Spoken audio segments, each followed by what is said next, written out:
नमस्कार. आज आपण एका खूपच वेगळ्या जगात डोकावणार आहोत. असं जग जिथे लहान मुलं निसर्गाशी फक्त ओळख नाही करत, तर चक्क मैत्री करतात. हो, हा एका खास अभ्यासक्रमातला एक आठवडा आहे, जो मुलांच्या मनात निसर्गाचं प्रेम रुजवतो. चला तर मग बघूया हा प्रवास कसा आहे. आणि या अभ्यासक्रमाचं नावच बघा किती सुंदर आहे, मैत्री बालमनाशी. म्हणजे याचा उद्देश मुलांना फक्त माहिती देणं नाहीये, तर त्यांच्या मनात निसर्गाबद्दल एक घट्ट मैत्रीची भावना तयार करणं आहे.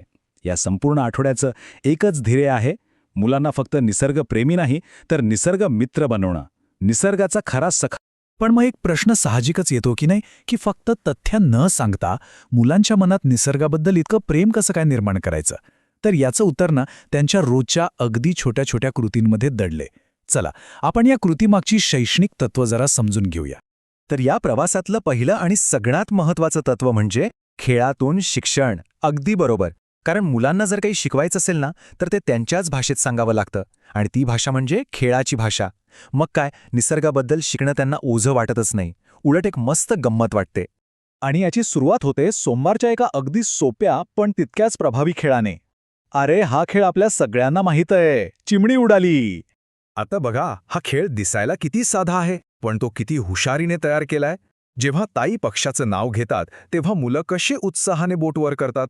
आणि जेव्हा एखाद्या न उडणाऱ्या प्राण्याचं नाव घेतलं जातं, तेव्हा त्यांना स्वतःला थांबावं लागतं. विचार करा, यातून त्यांची ऐकण्याची क्षमता आणि प्राण्यांमधला फरक ओळखण्याची समज किती सहजपणे वाढते. आणि गंमत म्हणजे हे शिक्षण फक्त खेळापुरतं थांबत नाही. यानंतर मुलं थेट मैदानात जातात आणि स्वतःच पक्षी बनतात. हात पसरवून उडण्याचा अभिनय करतात, चोचीने दाणे टिपल्यासारखं करतात. म्हणजे जी गोष्ट शिकली ती थेट त्यांच्या अनुभवाचा, त्यांच्या शरीराचा भाग होऊन जाते. तर असं खेळातून शिकताना मुलं जेव्हा निसर्गाला प्रत्यक्ष अनुभवतात, तेव्हा आपण येतो दुसऱ्या महत्त्वाच्या तत्वावर, आणि ते आहे सर्व इंद्रियांचा वापर. हो, या अभ्यासक्रमात शिक्षकांना अगदी स्पष्ट सूचना आहे की मुलांना फक्त चित्र दाखवायची नाहीत, तर त्यांना निसर्गाचा वास घेऊ द्यायचा आहे, त्याला स्पर्श करू द्यायचा आहे. यालाच सेन्सरी लर्निंग किंवा संवेदनात्मक शिक्षण म्हणतात. म्हणजे काय, तर आपल्या पाचही इंद्रियांचा वापर करून जग समजून घेणं. आता समजा मुलांना फक्त पक्ष्यांची चित्र नाही दाखवत, तर काव काव किंवा कुहू कुहू असे आवाज काढून पक्षी ओळखायला शिकवतात. मग बघा, ते पक्षी त्यांच्या लक्षात कसे पक्के राहतात. याचं एक खूप सुंदर उदाहरण आहे बुधवारच्या ॲक्टिव्हिटीमध्ये. मुलांच्या डोळ्यांवर पट्टी बांधून त्यांना मोगरा आणि झेंडू या फुलांचा फक्त वास घ्यायला सांगतात. विचार करा, त्या वासातला जो सूक्ष्म फरक आहे ना, तो शब्दांपेक्षा कितीतरी जास्त प्रभावीपणे मुलांना शिकवून जातो. हे फक्त माहिती नाहीये, हा एक अनुभव आहे जो कायमचा लक्षात राहतो. आणि असाच काहीसा अनुभव गुरुवारी पानांच्या बाबतीत येतो.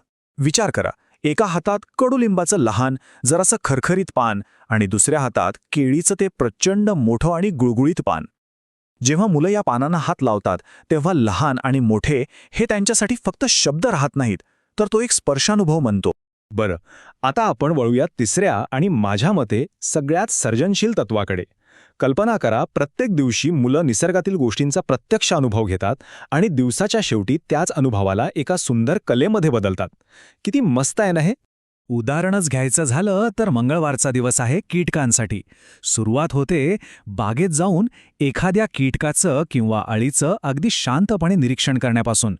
त्यांना धक्का न लावता, इजा न करता फक्त बघायचं. ही जी शांतता आणि कुतूहल आहे ना, ते खूप महत्वाचं आहे. आणि मग त्यांनी जे पाहिलंय ना, त्याला ते शारीरिक हालचालीत आणतात.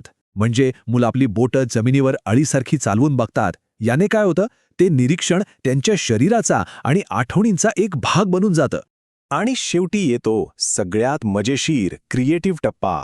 मुलं कागदावर आपल्या अंगठ्याचा ठसा उमटवतात आणि त्याला पेनने पाय डोळे काढून त्या ठशाचा एक गोंडस कीटक तयार करतात.